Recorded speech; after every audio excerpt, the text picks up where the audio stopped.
Dan bila ada di kalangan mereka makan rantai salib ataupun rantai Buddha dan sebagainya, sedikit pun ia tidak menjejaskan makanan yang halal. Assalamualaikum, hai guys. Minggu ni kecoh apabila seorang individu memviralkan seorang pekerja non-Muslim bekerja di sebuah kedai makan majikannya Muslim, dia memakai rantai salib. Maka ramailah kata makanan disediakan tu haram, ada kata syubhah dan ada kata manipulasi dan sebagainya. Dan mengikut laporan terkini, non-Muslim tersebut telah dibuang kerja. Ni gini guys, kita kalau berhadapan dengan situasi seorang majikan non-Muslim tidak membenarkan pekerja Muslim beramal dengan agama kita iaitu Islam, contohnya solat ataupun pakai pakaian tutup aurat, kita akan marah. Kita akan kecam, ada yang maki hamun sebab memang hak pekerja Muslim beramal dengan agamanya iaitu Islam. Apatah lagi kita berada dalam negara yang meletakkan Islam sebagai agama persekutuan. Tapi bila ada majikan Muslim tidak membenarkan pekerja non-Muslim beramal dengan agamanya, termasuklah memakai rantai salib ataupun Buddha dan sebagainya, kita marah pula. Kita sudah tidak berlaku adil, walhal ia bukannya ajaran Islam. Kita nak ada semangat agama Islam sangat bagus. Tapi kena ingat, himasatuddin, semangat nak beragama, kalau tak berlandaskan dengan ilmu, dia akan mendatangkan fitnah kepada agama. Bahkan non-Muslim akan melihat Islam dengan pandangan yang negatif, pandangan yang buruk. Kena ingat, dalam negara kita, Perlembagaan Persekutuan meletakkan Islam sebagai Religion of the Federation, yang bermaksud Islam adalah agama persekutuan.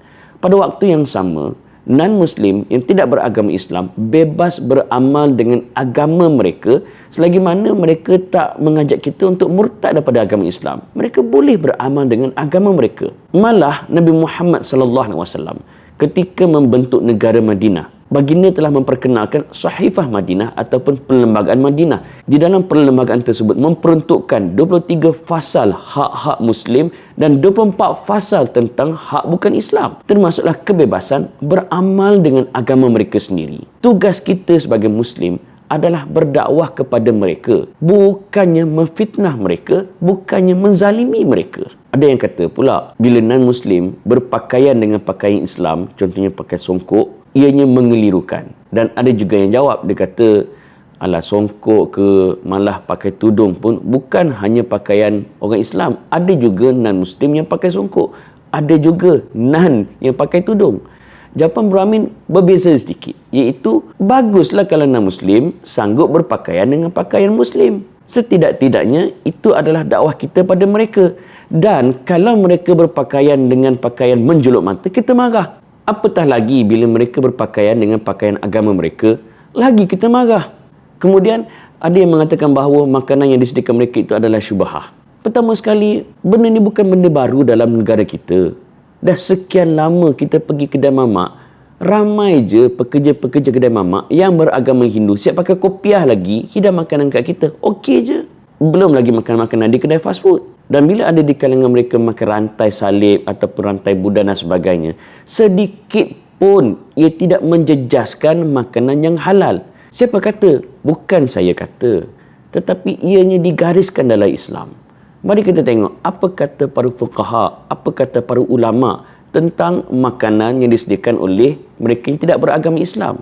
Okey, nombor satu, of course, memang Nabi Muhammad SAW menggalakkan kita memakan makanan yang disediakan oleh orang yang bertakwa. Antaranya di dalam satu hadis, la ya'kul ta'amaka illa taqiyun. Jangan biarkan makananmu dimakan melainkan disediakan oleh orang bertakwa. Ini hadis riwayat Abu Daud. Maknanya Nabi menggalakkan kita makan makanan yang disediakan oleh orang bertakwa. Nabi menggalakkan. Tetapi adakah Islam mengharamkan terus kita memakan makanan yang disediakan oleh non-Muslim? Mari kita tengok apa Imam Qatadah. Kata beliau, la ba'sa bi akli ta'amil majusi ma khala zabihah. Maksudnya, tidak mengapa dengan memakan makanan-makanan yang disediakan oleh orang Majusi kecuali makanan sembelihan. Ini riwayat Abdul Razak di dalam musannafnya. Malah kata Imam Qurtubi di dalam tafsirnya, wa qala Abu Umar wala ba'sa bi akli ta'ami 'abadatil awthan wal majusi wasair man la kitabalahu minal kufar ma lam yakun min zabaihikum.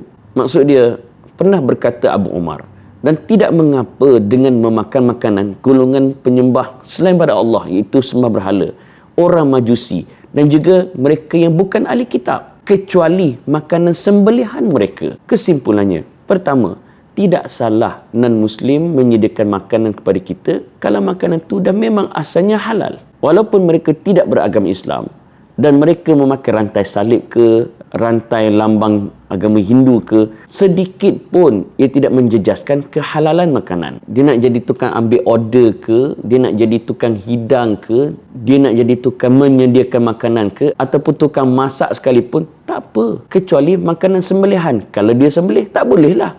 Tapi kalau makanan tu orang Islam yang sembelih, yang tukang masak, yang tukang sediakan non-Muslim, tak apa. Dan yang kedua, sebagaimana kita nak agar pekerja-pekerja Muslim boleh beramal dengan agama Islam di bawah majikan non-Muslim sekalipun, begitu juga kita sebagai majikan Muslim mesti membenarkan non-Muslim beramal dengan agama mereka. Sekali lagi, kerja kita adalah berdakwah, bukannya menzalimi ataupun memfitnah mereka. Dan yang ketiga, penting kita bersemangat dengan semangat agama, tapi pastikan semangat kita dilandaskan kepada kefahaman ilmu yang betul. Kata Nabi SAW dalam satu hadis hasan sahih, yahmilu hadzal ilm min kullu khalafin uduluh.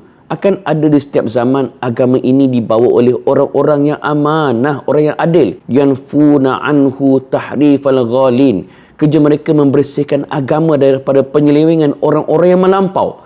Wantihalal mubtilin, tokok tambah daripada ahli batil, wa ta'wilal jahilin, dan daripada takwilan mereka yang jahil.